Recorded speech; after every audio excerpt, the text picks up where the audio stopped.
एक simple wire लेते हैं। यह कॉपर या एल्यूमिनियम या सिल्वर में से किसी का भी हो सकता है। इस वायर से 5 वोल्ट बैटरी को कनेक्ट कर देंगे और एक बल्ब भी। जब हम स्विच को ऑन करेंगे तो बल्ब ऑन हो जाएगा और करंट फ्लो होने लगेगा। जो यहाँ पर करंट फ्लो हो रहा है वायर में, बेसिकली यहाँ पर इलेक्ट्रॉन फ्लो कर रहे हैं वायर के थ्रू, और फ्लो ऑफ इलेक्ट्रॉन को ही करंट बोलते हैं। अब मान के चलो इस वायर को बीच में से कट कर देते हैं तो इलेक्ट्रॉन को फ्लो करने के लिए कोई रास्ता नहीं मिलेगा, जिसका मतलब है कोई भी करंट फ्लो नहीं होगा। इसलिए हमेशा ध्यान रखो, जब हम करंट चेक करते हैं मल्टीमीटर से तो करंट तभी चेक किया जा सकता है जब कोई लोड कनेक्टेड हो, सर्किट ओपन होगा तो करंट फ्लो नहीं हो सकता।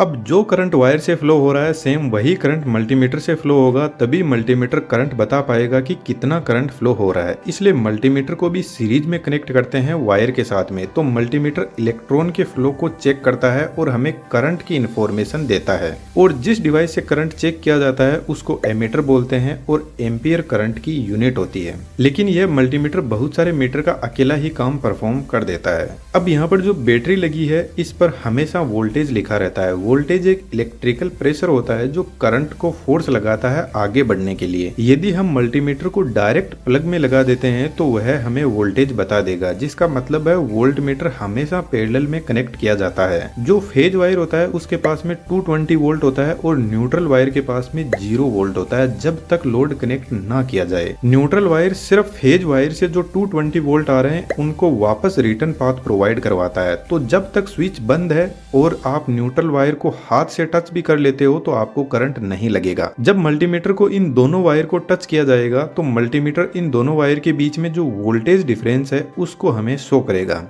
रेजिस्टेंस ठीक जिस तरीके से फ्रिक्शन काम करता है उसी तरीके से करंट के लिए फ्रिक्शन का काम रेजिस्टेंस करता है, जिसका सिर्फ एक ही काम होता है, पावर को लॉस करना। अब हर मेटल का रेजिस्टेंस होता है, कुछ का कम कुछ का ज्यादा। इसलिए हमारे घरों में जो मेन वायरिंग होती है उसमें कॉपर वायर को काम में लिया जाता है, क्योंकि उसका रेजिस्टेंस कम होता है, जिसकी वजह से वह गर्म कम होगा और गर्म कम होगा तो वह ज्यादा लोड उठा पाएगा। अब रेजिस्टेंस के भी कुछ भाई बहन होते हैं जिनको इम्पीडेंस, एडमिटेंस, रिएक्टेंस बोलते हैं। यह भी पावर लॉस ही करते हैं लेकिन अलग अलग तरीके से। अब वोल्टेज, करंट और रेजिस्टेंस से मिलकर एक बहुत ही फेमस ओम का नियम बनता है, जिसको शॉर्ट में voltage is equal to current into resistance बोलते हैं। अब मानकर चलो एक सर्किट है जिसमें बहुत सारे बल्ब सीरीज में कनेक्टेड है। यदि कहीं से भी वायर टूट गया तो सभी के सभी बल्ब बंद हो जाएंगे, क्योंकि करंट इस पॉइंट से आगे फ्लो होगा ही नहीं। तो क्या हम कह सकते हैं कि जब कनेक्शन सीरीज में कनेक्टेड होता है तो करंट जितनी भी डिवाइसेस लगी है उनके पास सेम होता है। और दूसरी सबसे बड़ी बात, जैसे 5 वोल्ट इन चारों बल्ब के सामने अपीयर हो रहा है तो हर बल्ब को 1.25 वोल्ट मिलेगा। अब वोल्टेज डिवाइड हो गया, जिसका मतलब है चारों बल्ब कमजोर जलेंगे।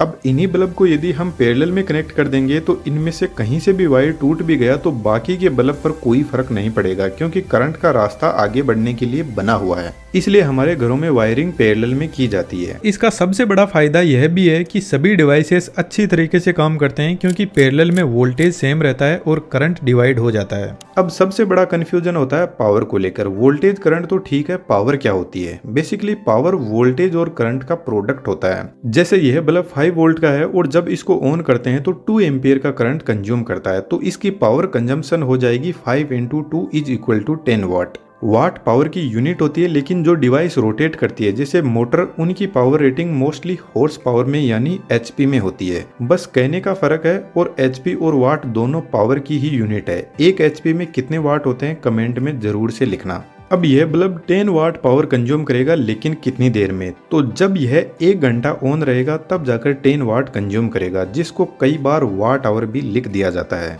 जब 1000 वाट होता है उसको हम 1 किलोवाट भी बोल सकते हैं या फिर 1 यूनिट भी बोल सकते हैं। जब डिवाइस को बनाया जाता है तो उसकी पावर कंजम्पशन उसके यूज के हिसाब से सेट की जाती है, जिसका मतलब है पावर फिक्स होती है किसी भी डिवाइस की, हम उसको बदल नहीं सकते। अब हमारे पास में 2 टाइप के करंट होते हैं, अल्टरनेटिंग करंट और डायरेक्ट करंट, जिसकी वेवफॉर्म कुछ इस टाइप की होती है। सबसे पहले अल्टरनेटिंग करंट की बात करते हैं। हमारे घरों में जो 220 वोल्ट की सप्लाई आती है वह एसी ही होती है। इसमें जो करंट का फ्लो होता है वह कुछ इस टाइप का होता है। यह एक साइकिल होती है जो 360 डिग्री की होती है और 1 सेकंड में ऐसी 50 साइकिल कंप्लीट होती है, जिसको हम फ्रीक्वेंसी बोलते हैं 50 हर्ट्ज की।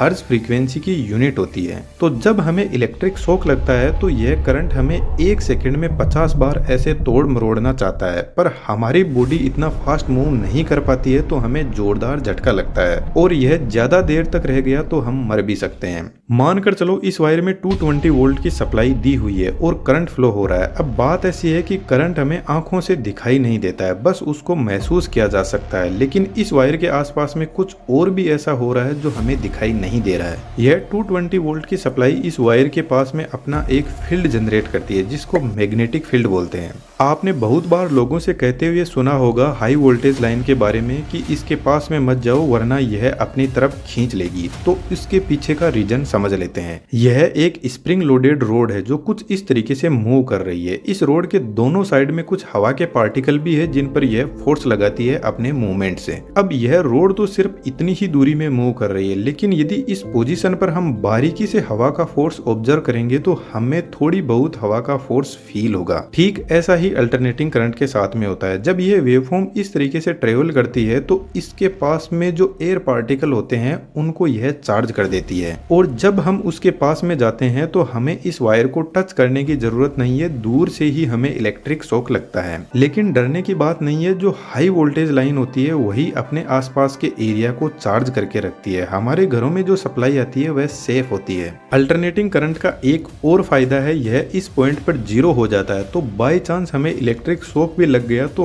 हम इस पॉइंट पर छूट जाते हैं। अब एसी सप्लाई भी दो टाइप की होती है, सिंगल फेज और 3 फेज। हमारे घरों में सिंगल फेज सप्लाई आती है जो 220 वोल्ट की होती है, जिसमें एक फेज और एक न्यूट्रल वायर होता है जिसके झटके हमें लगते ही रहते हैं। लेकिन 3 फेज सप्लाई 440 वोल्ट की होती है जो बड़ी मशीनें जैसे बड़ी मोटर उनके लिए होती है या फिर सलमान खान के लिए होती है, क्योंकि सलमान खान की सुल्तान मूवी का एक गाना है लग गए 440 वोल्ट छूने से तेरे, जिसका मतलब है सलमान खान 3 फेज सप्लाई की बात कर रहे थे। अब 440 वोल्ट से जितने ज्यादा भी वोल्टेज होते हैं जैसे 11,000 वोल्ट, उनको शॉर्ट में 11 केवी लिखते हैं। इसके ऊपर 33 केवी, 400 केवी, 765 केवी, इनका डायरेक्ट यूज कहीं पर नहीं होता है। इस हाई वोल्टेज का यूज सिर्फ लॉसेस को बचाने के लिए किया जाता है, क्योंकि हमारे घरों से पावर स्टेशन बहुत ज्यादा दूर होता है, तो इतनी दूरी तक इलेक्ट्रिसिटी ट्रेवल करके आएगी तो रास्ते में बहुत सारी लॉस हो जाएगी। इसलिए वोल्टेज को हाई वोल्टेज पर स्टेप अप किया जाता है ट्रांसफॉर्मर की हेल्प से। अब बात करते हैं डीसी सप्लाई की। डीसी सप्लाई का करंट कुछ इस टाइप का होता है जो एकदम कांस्टेंट होता है। हमारा स्मार्टफोन, लैपटॉप, इसके अलावा जितने भी इलेक्ट्रॉनिक्स आइटम होते हैं वह ऑलमोस्ट डीसी सप्लाई पर चलते हैं। अब इसकी वेवफॉर्म एकदम सीधी है, जिसका मतलब इसमें कोई फ्रीक्वेंसी नहीं होती। फ्रीक्वेंसी नहीं होगी तो इसके पास में कोई मैग्नेटिक फील्ड नहीं होगा। मतलब मैग्नेटिक फील्ड तो इसके पास में होता है, लेकिन जब वायर एक मैग्नेट की तरह काम करेगा सिर्फ तभी। डीसी करंट को बैटरी में स्टोर किया जा सकता है लेकिन एसी करंट को नहीं। लेकिन एसी को डीसी में या फिर रिवर्स भी किया जा सकता है। एक छोटा सा आपके लिए क्वेश्चन है, जो डिवाइस एसी को डीसी में बदलती है उसको क्या बोलते हैं, कमेंट में जरूर से लिखना। डीसी करंट एसी से बहुत ज्यादा पावरफुल होता है। यदि डीसी का शॉक लग गया तो छूटने के कम चांस रहते हैं और मरने के ज्यादा। लेकिन चिंता की बात नहीं है, 12 वोल्ट डीसी जो बैटरी में होता है वह इतना खतरनाक नहीं होता है। 50 वोल्ट से ज्यादा यदि कोई डीसी करंट है तो वह बहुत ज्यादा पावरफुल है, हमें बहुत नुकसान पहुंचा सकता है। 12 वोल्ट डीसी भी बहुत पावरफुल होता है। यदि आपने गाड़ियों में 12 वोल्ट की बैटरी से जो केबल लगी हुई है उसकी साइज देखोगे तो आपको पता चलेगा कि यह कितना पावरफुल करंट है। डे बाय डे पॉपुलेशन बढ़ रही है तो पावर कंजम्पशन भी बढ़ रही है, इसलिए बिजली कंपनियां डिमांड के हिसाब से नए नए जनरेटर अपने पावर प्लांट में इंस्टॉल करती रहती है। पावर जनरेशन को बढ़ाने के लिए हम इलेक्ट्रिसिटी के एंड कंज्यूमर है, लेकिन इलेक्ट्रिसिटी जनरेशन से लेकर हमारे घर तक पहुंचने का जो सफर है वह बहुत ही कॉम्प्लिकेटेड और लॉन्ग है,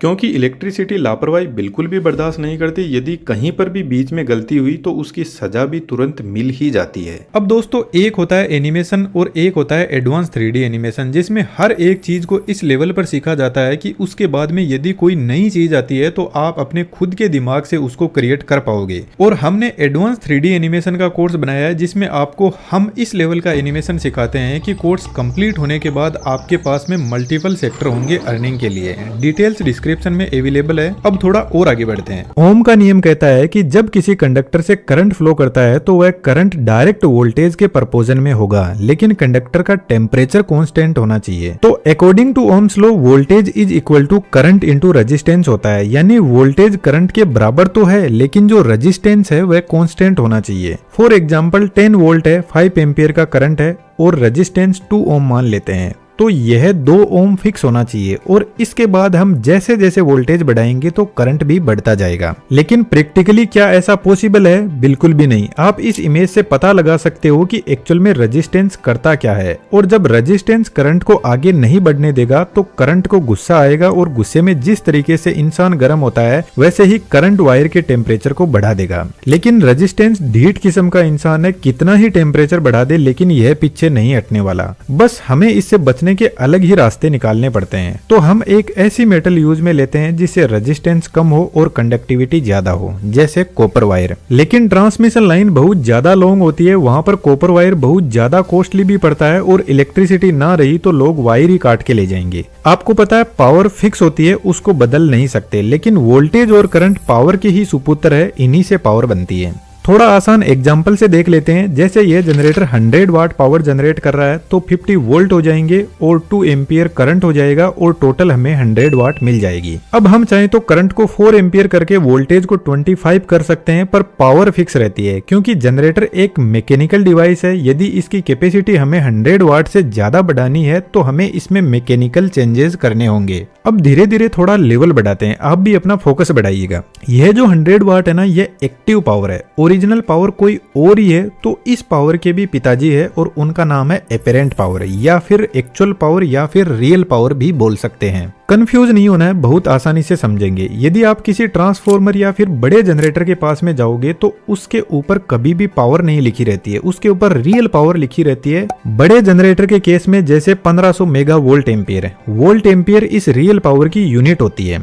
अब इस रियल पावर के 2 सुपुत्र है, एक का नाम है एक्टिव पावर और दूसरे का नाम है रिएक्टिव पावर। पहले एक्टिव पावर के बारे में थोड़ा जानते हैं। यदि हम पुराने जमाने में चले और आपने इस टाइप का बल्ब देखा हो फिलामेंट वाला, इस बल्ब के यदि आप पास जाओगे तो जब ये ऑन होता है तो गर्म हो जाता है। या फिर आपने ऐसी मर्क्यूरी देखी होगी जो बहुत ज्यादा गर्म हो जाती है ऑन करने पर। अभी कुछ टाइम पहले मैंने आपको इमेज दिखाई थी जिसमें मैंने बताया था कि रेजिस्टेंस कुछ ऐसे कर्मकांड करता है जिसकी वजह से वायर का टेम्परेचर बढ़ा देता है। तो यार इस बल्ब में एक्चुअल में रेजिस्टेंस ही होता है जो टेम्परेचर बढ़ाकर हीट जनरेट कर रहा है और उस हीट को लाइट एनर्जी में बदल रहा है। तो यह जो बल्ब है ना, इसके अलावा भी heater, toaster, oven and coffee maker, iron, यह सभी हीटिंग से ही अपना काम करते हैं। तो इन सभी को बोलते हैं रेजिस्टिव लोड, और यह सिर्फ और सिर्फ एक्टिव पावर ही कंज्यूम करते हैं। कहने का मतलब एक्टिव पावर एकदम क्रीम होती है, उसी को खाते हैं। और इस एक्टिव पावर के सुपुत्र वोल्टेज और करंट होते हैं जिससे यह काम करते हैं। अब हमारे घरों में इस टाइप के लोड बहुत कम अवेलेबल होते हैं क्योंकि इन लोड से हमारे सभी काम नहीं हो सकते।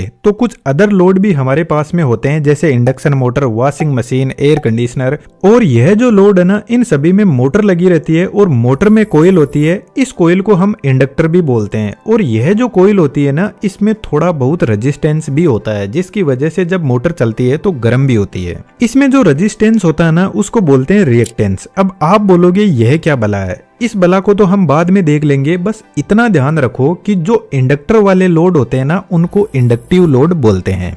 चलो इसको थोड़ा बाद में समझते हैं। मैं आपको असल में बताता हूँ कि रिएक्टिव पावर क्या होती है। जब आप कोल्ड ड्रिंक की बोतल ओपन करते ही उसको गिलास में डाल देते हो तो आप देखोगे कि उसमें कोल्ड ड्रिंक तो नीचे बैठी हुई है और ऊपर की तरफ बहुत सारे झाग बने हुए हैं। क्या इन झाग की हमें जरूरत है? बिल्कुल भी नहीं। तो फिर ये बने कहाँ से? यह बने इस कोल्ड ड्रिंक की वजह से। तो जो कोल्ड ड्रिंक है वह एक्टिव पावर है और यह जो झाग है यह रिएक्टिव पावर है। तो जो मोटर होती है ना, वह एक्चुअल में एक्टिव पावर को भी खाती है, लेकिन थोड़ा उसको रिएक्टिव पावर का भी सेवन चाहिए। इसलिए जनरेटर रियल पावर जनरेट करता है कि भैया जिसको जो खाना है खा लो, पर मेरा सर मत खाओ। लेकिन यार इंजीनियर एक ऐसी प्रजाति है जो चैन से नहीं बैठेगा। उसने बोला कि मेरे को तो इस रिएक्टिव पावर की जरूरत ही नहीं है। तो इंडक्टर के सामने उसने लाके खड़ा कर दिया कैपेसिटर को। और कैपेसिटर भाई साहब रिएक्टिव पावर का दुश्मन होता है। वह सिर्फ कोल्ड ड्रिंक वाले झाग को ही पीता है और साथ में चुपके से थोड़ी सी कोल्ड ड्रिंक भी पी जाता है, पर इतना तो हम एडजस्ट कर ही लेंगे। अब थोड़ा सा एक कदम आगे चलते हैं। जो रियल पावर है ना, वह एकदम बैलेंस पावर है और रियल पावर अपने सुपुत्र एक्टिव पावर से ही ज्यादा प्यार करती है। वह नहीं चाहती कि यह जो रिएक्टिव पावर है वह आए, लेकिन क्या करे, नेचर का नियम है, ओपोजिशन होना जरूरी है।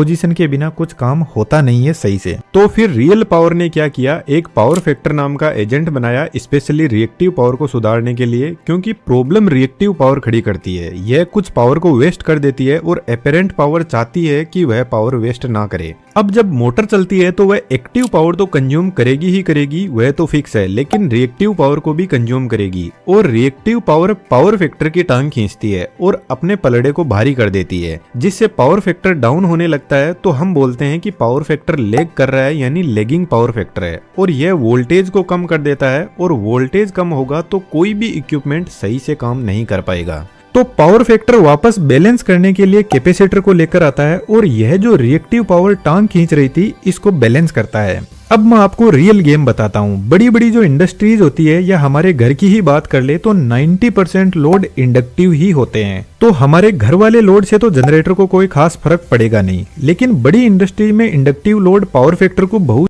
ज्यादा दबा है, यानी लैग कर देता है। तो जो इंडस्ट्रियल एरिया होता है उस बैंक इंस्टॉल करते हैं। यदि आप ध्यान से देखोगे तो आपको कहीं ना कहीं ये खंबे पर लगी हुई दिख जाएगी। बेसिकली उसका काम यही है कि जो इंडस्ट्री पावर फैक्टर को ज्यादा लैग कर रही है उसको बैलेंस करे, ताकि जो जनरेटर है उस पर ज्यादा लोड ना पड़े और वोल्टेज को भी बैलेंस किया जा सके। या फिर ऐसा भी किया जा सकता है, जो जीएसएस होता है वहीं पर कैपेसिटर बैंक को इंस्टॉल कर दिया जाता है।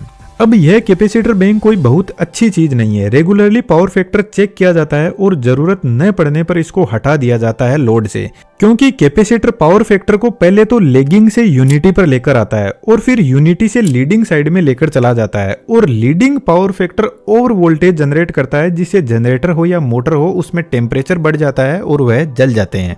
अब मैं आपको मेरे कॉलेज टाइम का एक जबरदस्त किस्सा बताता हूँ। हमारा जो लैंडलॉर्ड था उसको ऐसा लगने लगा कि हमने मीटर के साथ में टेम्परिंग कर दी है और वह सही से इलेक्ट्रिसिटी कंजम्पशन नहीं दिखा रहा है। तो उनका लड़का जूनियर इंजीनियर था, हमको बता रहा था कि मैं पावर फैक्टर निकाल लूंगा और पता करूंगा कि आपने कितनी इलेक्ट्रिसिटी कंज्यूम की है।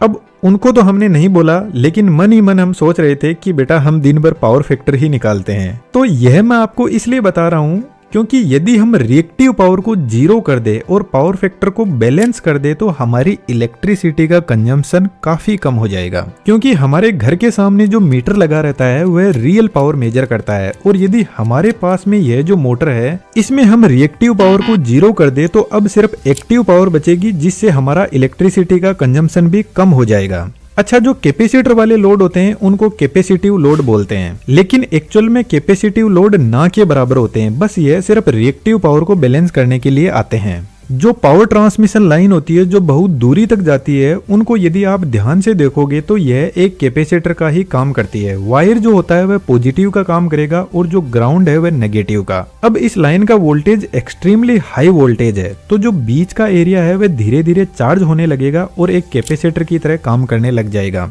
जिस वजह से रिसीविंग साइड है वहां पे वोल्टेज सेंडिंग साइड से बहुत ज्यादा हो जाएगा, जिसकी वजह से वोल्टेज रेगुलेशन की प्रॉब्लम होती है। तो लॉन्ग ट्रांसमिशन लाइन में कैपेसिटिव इंटरफेरेंस को बैलेंस करने के लिए ट्रांसमिशन लाइन में शंट रिएक्टर लगाए जाते हैं। यह देखने में सेम टू सेम ट्रांसफॉर्मर जैसे ही होते हैं, लेकिन यह कैपेसिटिव इफेक्ट को बैलेंस करते हैं। तो कहने का मतलब यदि इंडक्टिव इफेक्ट ज्यादा है तो कैपेसिटिव उसको बैलेंस करेगा, और कैपेसिटिव ज्यादा है तो इंडक्टिव उसको बैलेंस करेगा। और जो प्योर रजिस्टिव लोड होते हैं वह एकदम यूनिटी पावर फैक्टर पे काम करते हैं। वह ना ही तो पावर फैक्टर को लैग करते हैं ना ही लीड करते हैं। मेरे ख्याल से इतना बेसिक नॉलेज इंजीनियरिंग फील्ड से जो नहीं भी है उनको भी होना चाहिए, क्योंकि इलेक्ट्रिसिटी से हमारा बहुत क्लोज रिलेशन है। वीडियो को लाइक जरूर से कीजिएगा, आपके डाउट कमेंट में जरूर से लिखना, मैं आपके हर वैल्यूएबल कमेंट का रिप्लाई करूंगा। Thank you.